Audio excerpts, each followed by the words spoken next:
Oh, I'm live. This is literally going to be, it may be less than an hour because I'm looking at the time now. I probably should have went live earlier, y'all. A'udhu billahi minash shaitanir rajim. Bismillahir rahmanir rahim. In the name of God, the most gracious, the most merciful. I actually have to get my kids from school today. I get them earlier on Fridays than normally. And as I'm looking at the clock, y'all, it's like, I probably have 50 minutes before I have to leave. So this may be a shortened live. This is gonna be like an easy, y'all should already know this. But if you don't already know this, for you guys who are joining me, if you are married and you've been in a long-term marriage, a marriage that's lasted more than 10 years, 15 years, 20 years, I've been married for 20 years, alhamdulillah. The one thing that you will learn and you will discover in your marriage is that marriage is work, and that, oh, alaikum assalam, women, as you guys are joining me, you're going to be required to work on the marriage. In the marriage. I think people really think the wedding is like the most important thing in the marriage, and it's not. The nikah is not the most important thing. You're going to have to work within the marriage to create a healthy, loving marriage. I feel like you're going to consistently work in the marriage because you and he come from two different families, have your own issues, sometimes have issues you never even knew that the marriage will bring to the surface, some of your internal issues that you never even knew about. It will bring your childhood wounds to the surface. It will bring a lot of things up to the surface. And I actually think marriage, the beauty in marriage is that it helps you to work on yourself, to help you to become a better person, a better woman, a better Muslim. And so if you are going into marriage with fairy tale ideas of what marriage is, I'm going to need you to let those fairy tale ideals go. What I tell people is, if you have these let's say if you have these three core things as a foundation of your marriage, you can work out anything in the marriage. And those three core things would be God, Allah subhanahu wa ta'ala, love for each other, a real love for each other, not a fake love, and respect. If you have those three things, you can work on anything in a marriage. If those three things are not in the marriage, good luck. And I tell people, like, people ask me, like, what have you guys done that have allowed you to have a marriage that's a 20-year marriage? And the truth, honestly, is that we have those three core things. And those three core things have allowed us to grow together, heal together, work together, get through our fights, get through our challenges, get through hard times, get through when our babies were little and it's more stressful when your kids are little. You're going to have stressful times in your marriage. You're going to have challenging times in your marriage. You're going to have times where you don't want to talk to each other. You're going to have times when you fight. You're going to have, like, all of that. You may even have times when you consider separation. All of that is a part of marriage. And I really believe those times are presenting themselves so that you guys can work on yourselves and work on the marriage to keep the love, the respect, and the recognition of the Creator in your marriage. Those are the most important things. I can literally say that in 2 minutes. That's the work that marriage requires. And if you guys, like I said, have those three things as a foundation of your marriage, you can work on almost anything. But if you're going into marriage with rose-colored glasses thinking it's going to be perfect, and because you guys are feeling all the butterflies in the beginning and it's all, perfect, he's perfect, then you're going to be disappointed. Because how should what look like? If you guys have questions, as you guys know, I cover marriage, courtship, love, self-worth, self-love, which need to also be in the marriage. Self-worth and self-love on each side. That should have been the fourth one. Let's do this again. The four most important parts that you need in marriage is love for each other, respect for each other, belief in Allah subhanahu wa ta'ala, and you each need to have a good, healthy sense of self-love and self-worth. So that's 5 things. Those are my top 5 things that you need in marriage to have a good marriage. How do we get the real inner work done to impact on ourselves when we get ready to get married? I advise all women and men, if you come from, And not even dysfunction, because I find it could be simple things that you're not aware of, your own sort of insecurities or your own wounds or your own blocks. If you are feeling like there is some work I need to do on myself, I tell people all the time, therapy is so powerful, coaching is so powerful, because sometimes we can't necessarily see the inside of ourselves. And a lot of times our friends are not telling us the insides of ourselves. They are making us feel that we're perfect and we're whole and complete and everything's good, and sometimes it's not.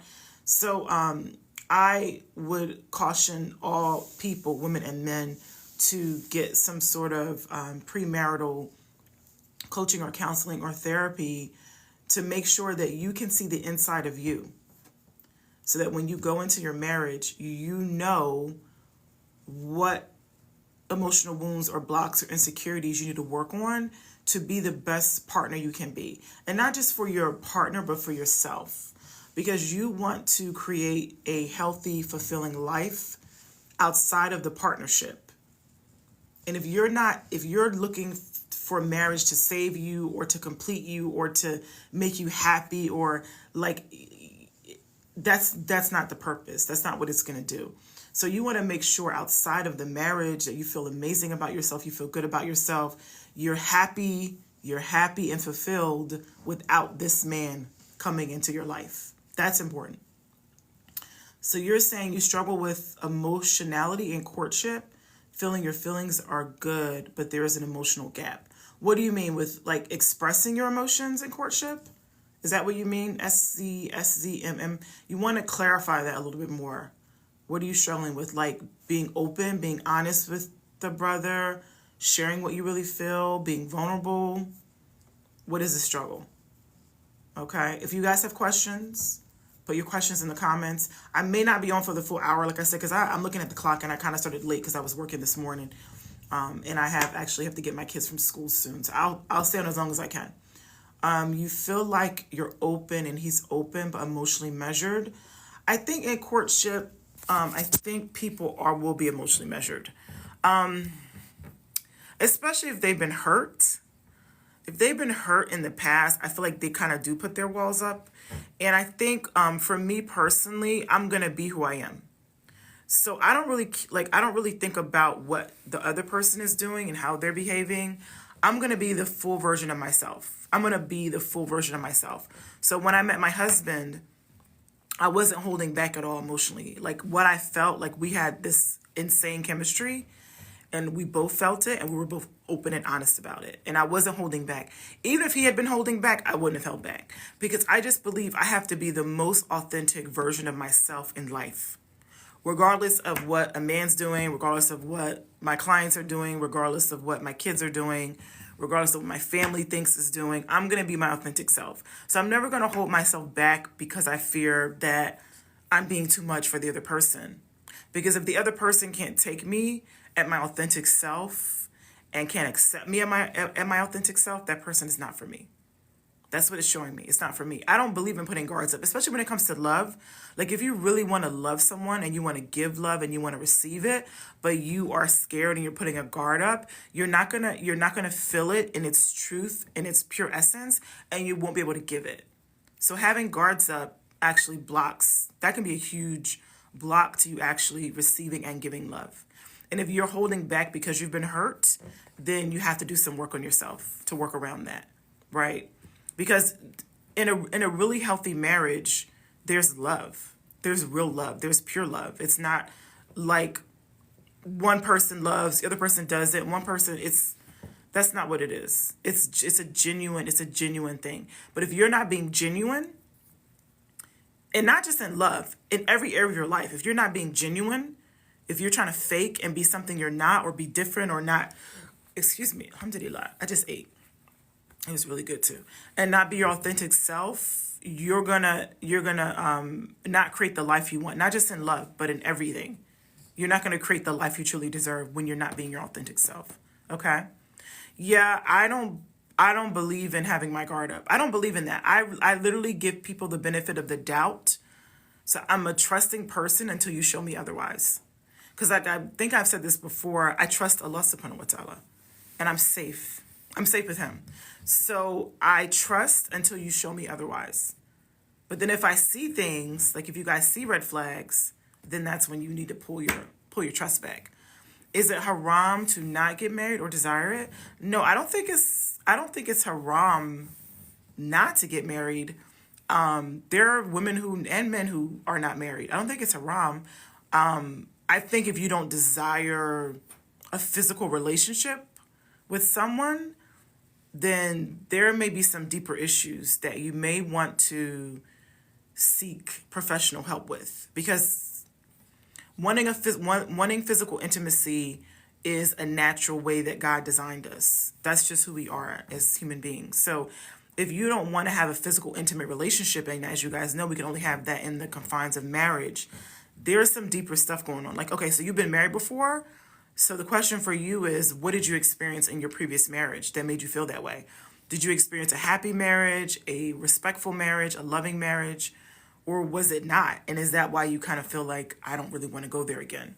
And it's okay. It's okay if you don't want to go there again. But I think the way God designed us is that we're supposed to be in community-based situations. We're not supposed to be alone. Like, that's not the way human beings are designed. So if you want to be alone, then you have to ask yourself, like, what are the deeper issues? What if you just want kids? I don't understand. Yeah, you can get married just because you want kids, but I always wonder when a woman says to me, I don't want to be in love or I don't want to feel love, I always ask deeper questions. And I've done this with coaching clients where they're like, and I have them go inside of themselves to figure out, why would you not want to be loved and adored by a man? That's the real question. That could be a hands over heart, eyes closed question. To be loved and adored by a man is amazing. It's a beautiful thing when it's the right man. So if you don't naturally feel like, yes, I want to be loved, adored, taken care of by a man, treated special, why? What happened in your past that made you feel that way? Because we all come into the world, as you guys see little children, loving to be loved. Kids love to be loved. That's their favorite thing, right? And they love to give it. When my kids were little, it was like every other minute, Mommy, I love you, I love you. They love to give it and they love to receive it. So if you don't want to be loved or you don't want to be adored, that's a deeper issue that you got to do some work around. And no, all men are not trash. If you've experienced men who have not treated you well, that's a personal thing. Or if your friends or the women that you know, and I tell y'all, birds of a feather flock together.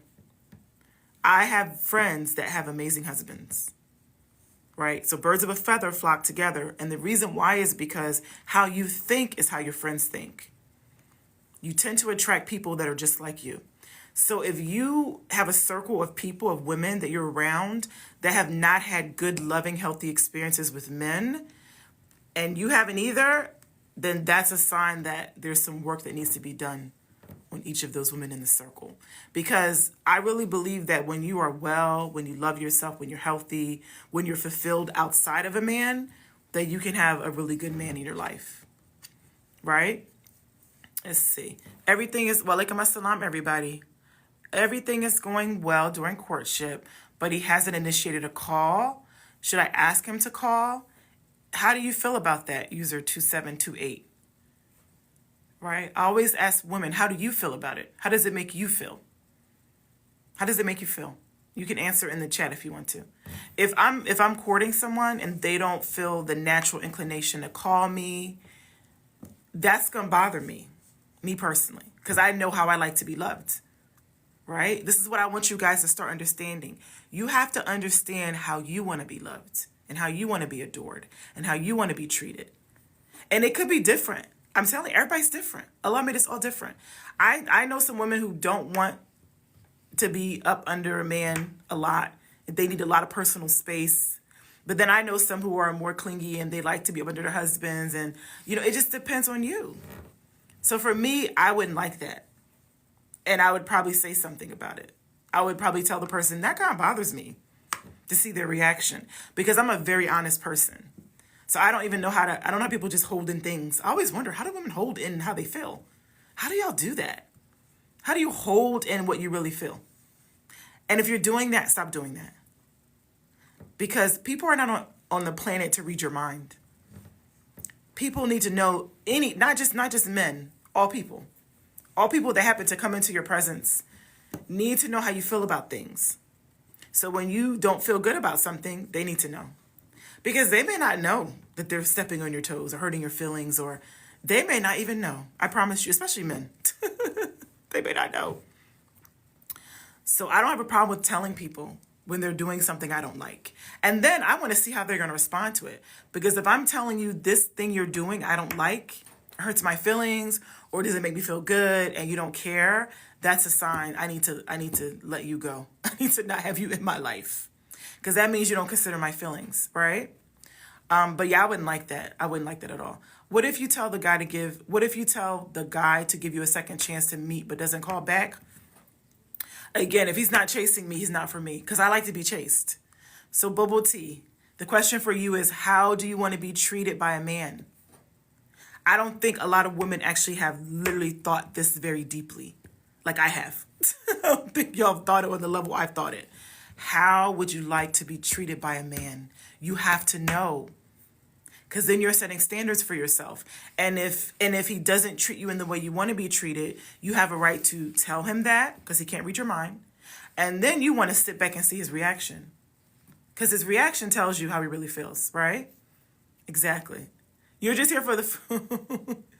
What do you mean I'm serious? You're just here for the food. That's funny. Oh yeah, people-pleasing tendencies. Let them go. I think I've said this on a number of lives. Who you really need to please on the planet is yourself and the creator of the universe. As long as my actions and my behavior is pleasing to my creator, I don't really care what any other human being thinks about my behaviors. I don't care. I really do not care.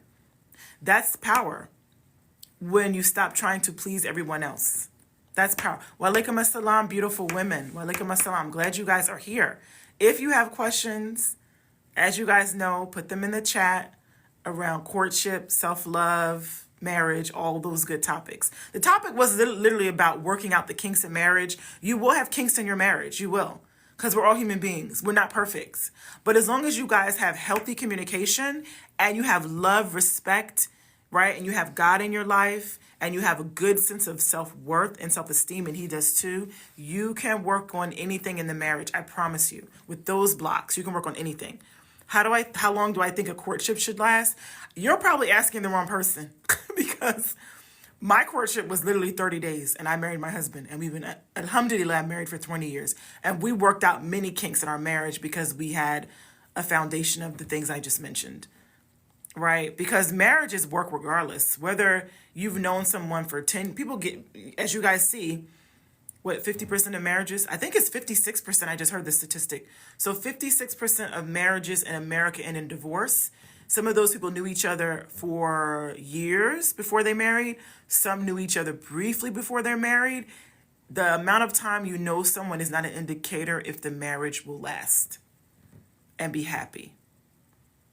It's not an indicator. So I think for a woman, you have to always know within your own self if you've seen enough about this brother that tells you that he has the characteristics that you're looking for. You have to know yourself well. You have to have standards and boundaries for yourself. You have to have deal breakers that you know right away. That's a deal breaker. You have to know yourself intimately. Oh, subhanAllah. I was reading a verse the other day and he was like, I'm your intimate. Allah was like, I'm your intimate. And I was like, what? He's the most intimate. Like, he's our intimate. Like he knows us intimately more than we even know ourselves. And I'm like, and I'm almost 50 and I'm like he knows us intimately more than we even know ourselves. And I'm like, and I'm almost 50 and I'm still. So somebody asked about calling. Like, we've been married 20 years and he still calls me throughout the day. So if he's not calling me in the courtship period, I don't know, girl. That's concerning. That's very concerning. How do you know if you love yourself enough? Faiza, this is a good question. This is a hand over heart, eyes closed question. Faiza, close your eyes. Put your hand over your heart. Do I love me? Oh, it's like a little spark, like a little butterfly. What's the answer? And you don't have to answer it in the chat. But if your answer is not like a yes, like a resounding yes, I'm amazing, alhamdulillah, there's work to do, right? Only you can answer that question. Do you love yourself enough? Do you feel you love yourself enough to make the right decision when choosing a partner? Good job. So you got a yes. Okay, good job. Do you have standards for yourself? Are you able to set boundaries with people? Are you a people pleaser? Do you know who you are? Do you know what you want? Do you know what's important to you?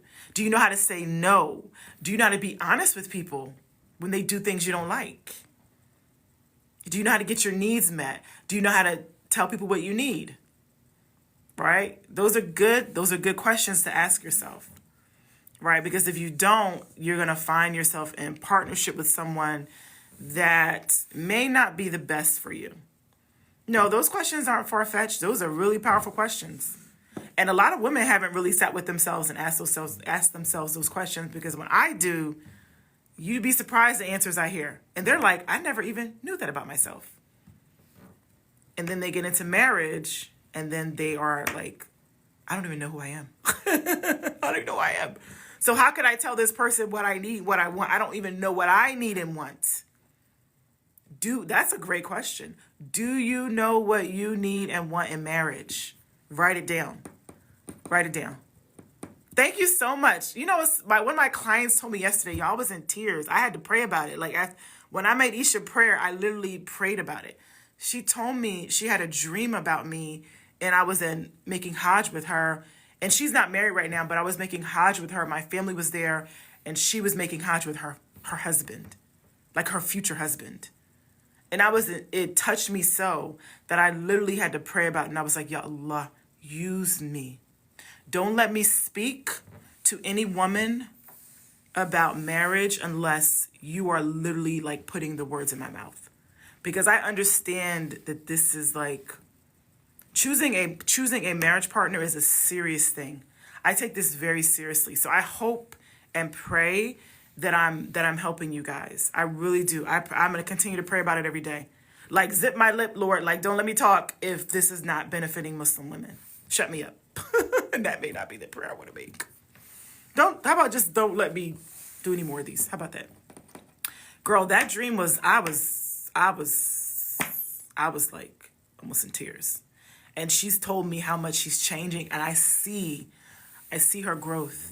Because she's working herself first before she actually is opening up her heart to receive love, right? Because I want you ladies to know that, and I know a lot of times, a lot of us haven't grown up seeing healthy, loving marriages and good marriages, but I want you to know it's possible. It's so possible, and you deserve it. You deserve to be loved. You do. You do. If no one ever told you that, right? You deserve it. And one of the things she's working on, and I hope you guys are working on this thing too, is your relationship to Allah subhanahu wa ta'ala. Because I feel like that's the most important relationship. And like, I think I told you guys this before, when I was looking to get married, I wasn't focused on finding a husband. Like, I had made a prayer about it, but like then I let it go. I was actually focused on feeling closer to Allah. That was what I was focused on every day. And I'm still, y'all, that's my focus. And we talked about this last night because I was like, we sometimes forget why we're here. Like, we think we're here to acquire stuff and get a husband and have kids and like do all the things, have a nice house and a car. Like, we're actually here to worship Allah subhanahu wa ta'ala. Like, that's why we've been created, for worship. And what I find in life is like, the more I focus on the worship, it blows my mind. The more he drops everything else in your lap. So I think if you focus on the worship of him and feeling really connected and really close, I think then he then he guides you like to all the other things you want in life. He just guides you. Seriously. Yeah, we get a little bit discombobulated because we watch TV or movies or see what our neighbors are doing or what our neighbors are driving or what people on social media have, and we think, oh, this is like gonna fulfill me. This is what success is. And the only success, really, I promise y'all, because I tried for so many years before I came back to my faith to achieve success and to achieve fulfillment. And I had all the things and I still wasn't fulfilled. And then I realized, oh, it's the worship of Allah subhanahu wa ta'ala is the only fulfillment. And even in marriage, like, if you guys think, oh, I'm going to meet this guy, he's going to be perfect, and we're going to have an amazing life, and da-da-da, you're still going to have challenges. You're still going to have ups and downs. You're still going to have struggles. But the one consistent thing in my life that is so consistent that makes me, like, lights me up every day is my connection to Allah. And that's really what I focus on. I don't really focus on much else. And the more I focus on that, everything else comes. Okay? Do you guys have questions? What time is it? It's 1. I'll probably get off in like 15 minutes or so. Because I got to get my kids from school. They get out early on Fridays, and my kids are funny. If I pull up to the carpool lane late, they're like, because kids naturally, I love that. Because this is how we come into the world. We come into the world believing as children that we're supposed to be taken care of. Like, what do you mean you're late? Like, what do you mean? What do you mean there's no food in the fridge? What do you mean? What do you mean the light got cut off? What do you mean? Like, you're supposed to take care of me. Like, that's what your job is. Why are you late picking me up, right? And it's like, it's somewhere in childhood, like, I think people forget that. And I think we're here to take care of each other. I really think your spouse is here to take care of you, and you're here to take care of them. And you're here to be a support for them, right? But if you can barely be a support for yourself, how can you support someone else in their times of need or in their challenging times? Or, and you're going to go through the gamut of life when you build a life with someone. 20 years in, we've been through so many things, and like I said, the foundation for marriage has to be love, respect, the connection to Allah subhanahu wa ta'ala, and your own sense of self-worth and value. You have to have those blocks in place in order to keep it lasting, right? And keep it happy. And for you guys to stay connected, right? Okay, let's see. Any more questions, guys? The masjid. I know I wish I could go to Juma today, y'all. Juma Mubarak. Today is Juma. Who's going to Juma today? Who is going to Juma today? Your revert, talk to the sisters. If you guys are looking to get married, I hear this a lot from reverts. It's like, it's hard for them to necessarily find a partner because maybe they're new to a masjid, or they're new to a community, or they don't feel comfortable yet really going to the masjid. I'm telling y'all, become a part of the community. Ooh, subhanallah. Ooh, become a part of the community, because you will meet sisters, and the sisters will know the brothers, like in their families who are looking to get married, or you can talk to the imam. He may know the single brothers in the community. But as you guys know, Muslim men don't just like come up to you randomly and be like, hey, do you want to get married? So you kind of have to know people. And how we met, my husband and I, was through a friend. So yeah, we didn't have apps back in the day. Let's see. Yeah, go to the masjid. Like, seriously, like, become a part of the community. Become a part of the community. You'd be surprised what the sisters know when you start kicking with the sisters. You'd be surprised what they know, the tea you get from the sisters, okay? I try to go to the masjid. We have a seerah class about the Prophet Sallallahu life once a week. So I try to go to do the seerah class once a week. And then my husband, he prays like at least 3 prayers a day at the masjid. So I try to do, like, on the weekends, I try to do like Isha prayer at the masjid. I try to be in the masjid at least twice a week. I wish I could be there more. There's even the feeling of praying in the masjid is like, there's no feeling like it. I promise you. No feeling like it. You find it hard to really know yourself deeply because of fear, and you're living your life for others. Yeah, that can be tough. But remember, guys, we are here to live our life for the creator of the universe. He's the only thing that we'll have to answer to when it's all said and done. We won't have to answer to our parents, our friends, your people you work with. It won't matter, and you won't care. So if you focus on that relationship, that's the most important relationship you need to focus on. And usually fear is from shaitan, so you got to really, I hope you're praying consistently. I hope you have Quran on consistently. I hope you're seeking refuge consistently, right? Because remember, he's here to try to keep you in a state of fear. That's his power, is to have you live in fear. He wants you to live in fear. He's over there kikiing, trying to get you to live in fear. Don't live in fear, right? Live in trust and love of God. If you live with those 2 emotions in your body, he'll show up for you. I promise you. Okay? Let's see. Living for yourself feels like starting over in a way. It kind of is starting over because you're sort of reprogramming yourself. And that's what's required to be different. You have to literally reprogram yourself. You have to literally start listening to how you think and what you're saying to yourself every day. Right? I'm naturally an introvert, so I'm usually in myself a lot anyway. So I think I'm always hearing myself. I'm always correcting myself too. I correct what I say. I correct how I think. If I know how I think or what I'm saying or how I'm behaving, or even how I'm feeling is not serving me. So I course correct a lot. Course correction is the way you elevate. You have to learn how to correct yourself, right? And you can also use coaches and therapists to help you course correct too. Because I've always had a therapist. I've always worked with coaches that could see inside of me in the ways I couldn't see inside of me. Because a lot of times we can't see inside of ourselves. We're not that self-aware. So I needed people around me who could see into me and tell me. Even my husband can tell me, that wasn't cool what you did to that person, or how you said that, or this is how it came out. Maybe it didn't look the right way or sound the right way. And being humble too, to even take another person's advice is powerful. Being humble to say, you know what, you're right. I probably could have did that differently, right? Because I know you want the best for me, right? So it will feel like starting over, and that's okay. Yes. Oh, thicker too, yeah. I try to do it after prayer, usually, because, and I close my eyes when I do it, because like when I'm saying like, subhanAllah, glory be to God, alhamdulillah, all praises due to God, Allahu Akbar, God is great. I'm literally with my eyes closed, sending the dhikr up, to him. It's how I see it. It's like him and I are like he's there with me, and I'm sending that praise to him. And I love dhikr. I love it. I love after prayer to do it. I love it. It feels so good. It feels so good in my soul, right? Yeah, if you guys aren't worshiping consistently, what I find with people who, and we're all human, believe me, I don't judge, because believe me, there's years where I didn't pray, so I'm nobody's judge.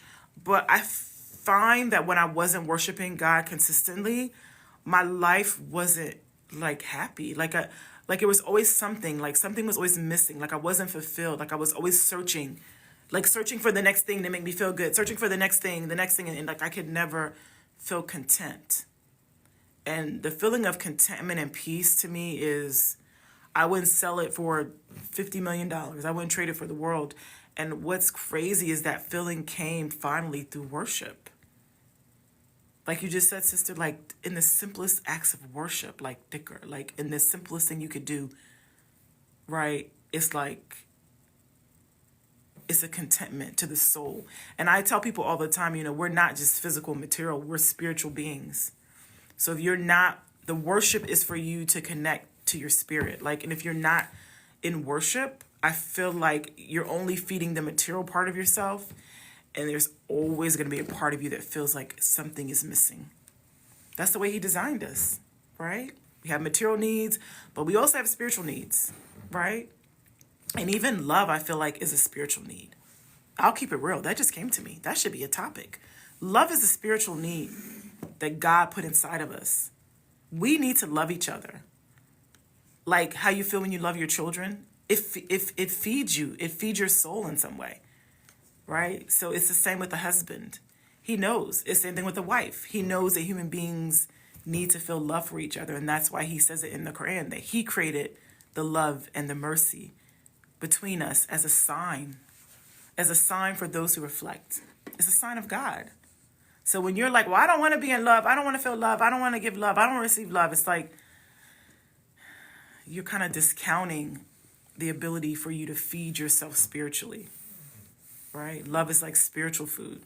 Trust is spiritual food. Faith is spiritual food. Mercy and compassion is spiritual food. Charity, even charity, is spiritual food. It's feeding yourself spiritually. And people nowadays are so unhappy because they're just feeding themselves materially, or they're feeding themselves physically, but they're not feeding themselves spiritually. And that's the part they're missing, right? Okay. Since you turned 29, everything has changed and you want more for yourself. That's a good place to be. I got married at 29, and I feel like I was coming as I was getting ready to go into my 30s is like when I came back to Islam, because I was like, oh, I was chasing the world so much and chasing material and feeding myself materially, and I was still hungry. That's what it is. I was still hungry. That's why you can never be content, because I'm still hungry. And then I was like, I want to start feeding myself spiritually. Then I started praying again, and I started listening to Quran, and I started reading Quran. And then I was like, oh, I'm ready to like receive love, like from a husband, I'm ready. And then I prayed about it, but I was still focused on my worship, and then it came. So I would say that should have been the topic. That should have been the topic. Focus on feeding yourself spiritually. What are you doing every day to feed yourself spiritually? Because I know you ate today. I just had lunch. It was amazing, alhamdulillah. But what have you done today, ladies, to feed yourself spiritually? Should we be moving because of AI and smart cities?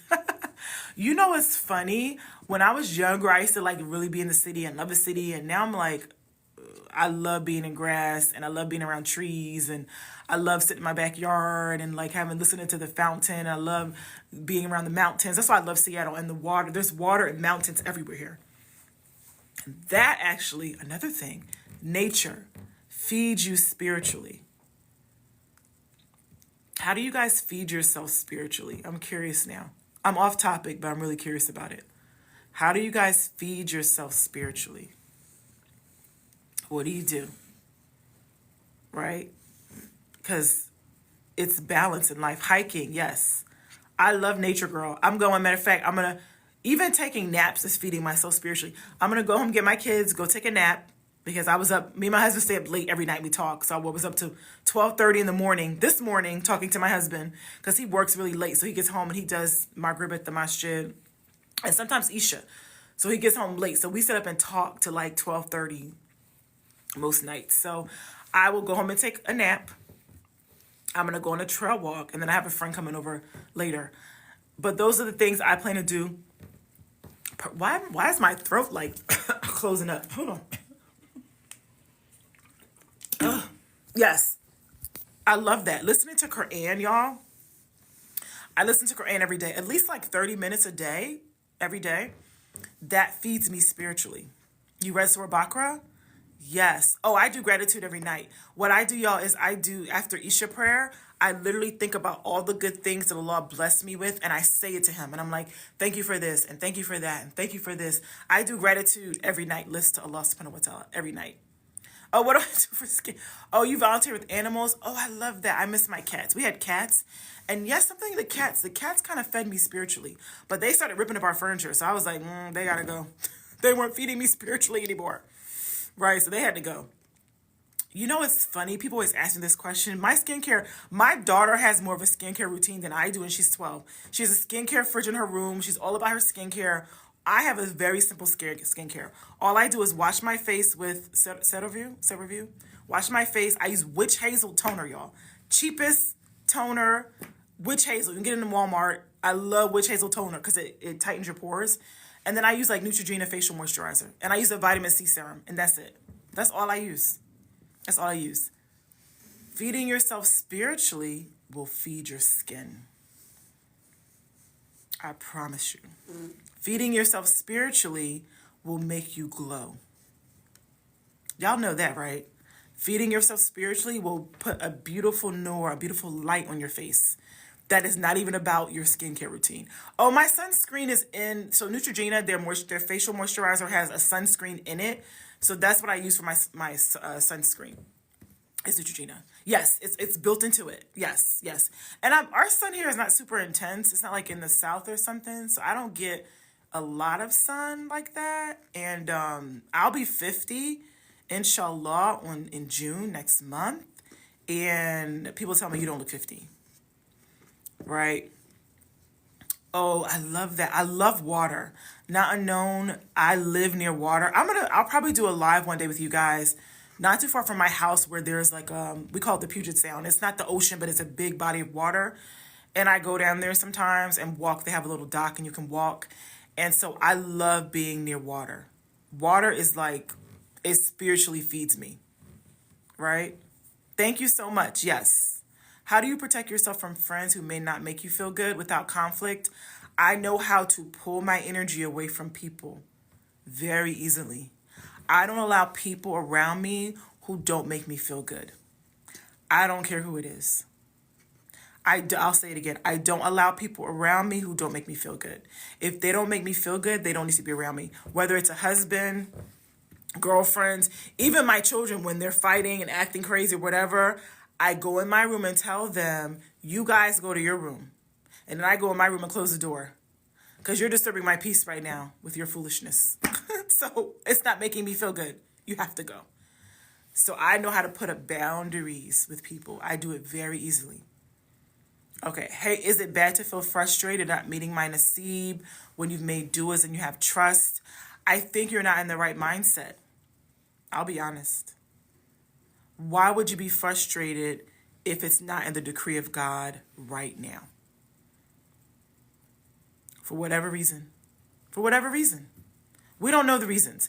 And me and my client talked about this last night. Maybe he's not giving you the spouse right now because you're not ready for your nasib.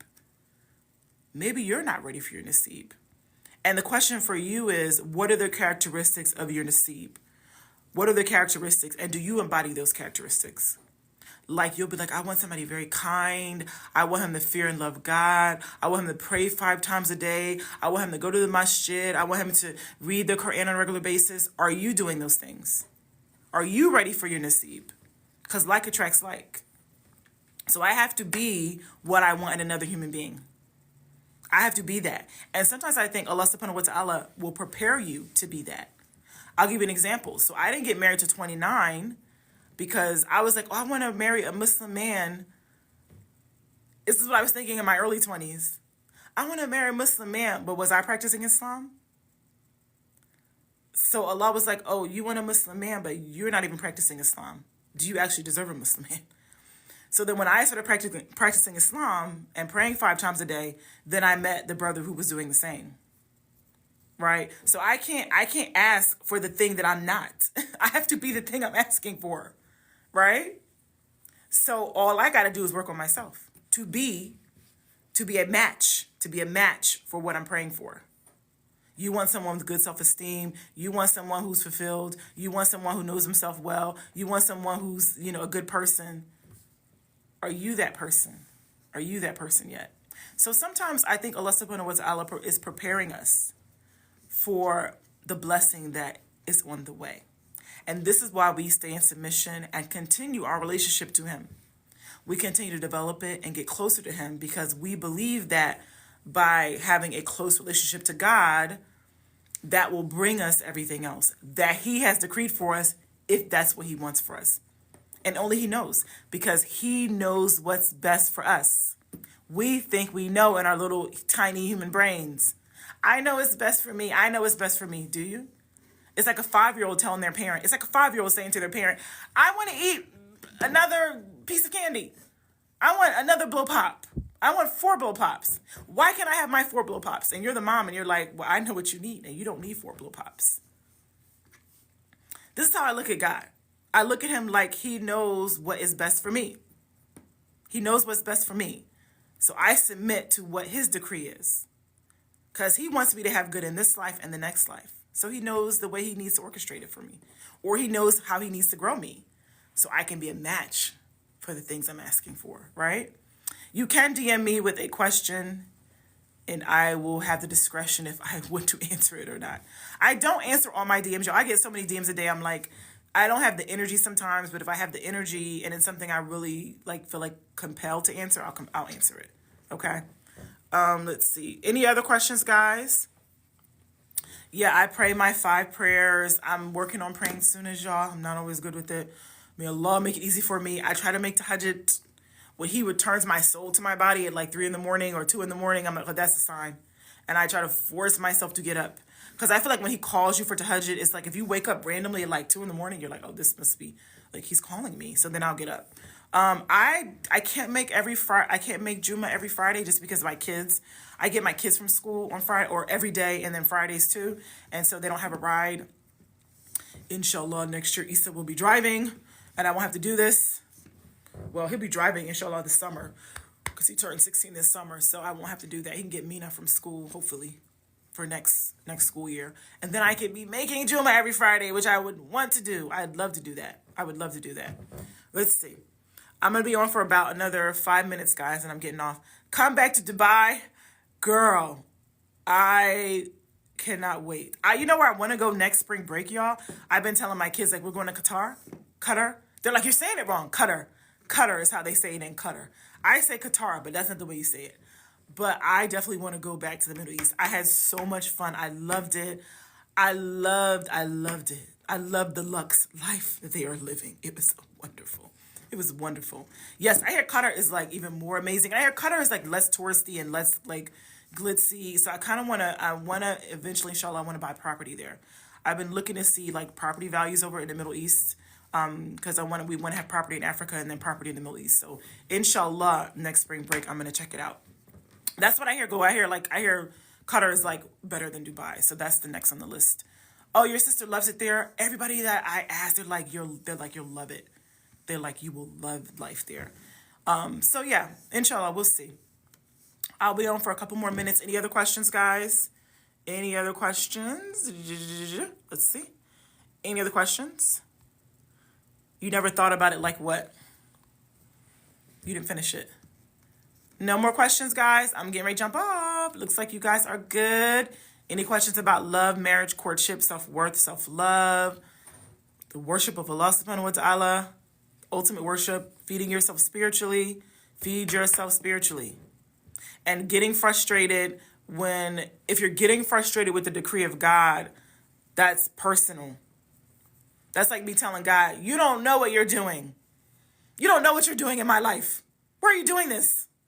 That's like me questioning the creator of the universe. They created the universe from nothing. Me saying to him, whoa, why is it not showing up? Why is it not showing up right now? Really? Really? You're questioning the creator of the universe? Okay. Let's see how that works out for you. Oh, thank you so much, Cassie. Thank you so much. You have guilt when you miss a lot. Yeah, I don't play, y'all. I just feel like if you miss prayer, you're literally saying to the creator of the universe, I'm not going to follow what you said. I'm not going to obey you. I know best. Like, what? That's like my kid, like me telling my kid, go clean your room. And they're like, no, I'm not going to clean my room. It's like, what? Smack. And then you wonder why you get a smack.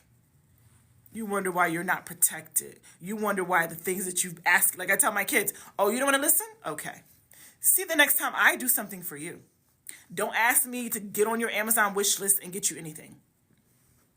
Yeah. You wanna disobey me? Really? Okay. You don't want to listen to me? What's the law say? When you call on me, I respond, but then you have to listen to me too.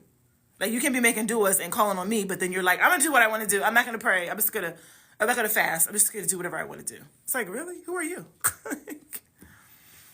Yeah, I don't play. I don't play with God. I don't play with my mama, and I don't play with God. It's two things I don't play with. Okay. Right. And then you get a smack and you're like, why is all this stuff happening to me? Why is he doing all these things to me? Because he smacked you upside your head. Right? Because you don't want to obey. Just like I do my kids, you don't get a smack if you don't want to obey. Because I know what's best for you.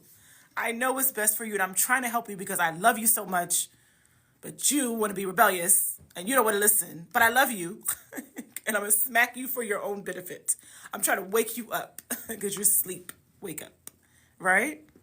Yeah. And to me, prayer is like, oh, I'm about to cry. Prayer is like a divine invitation.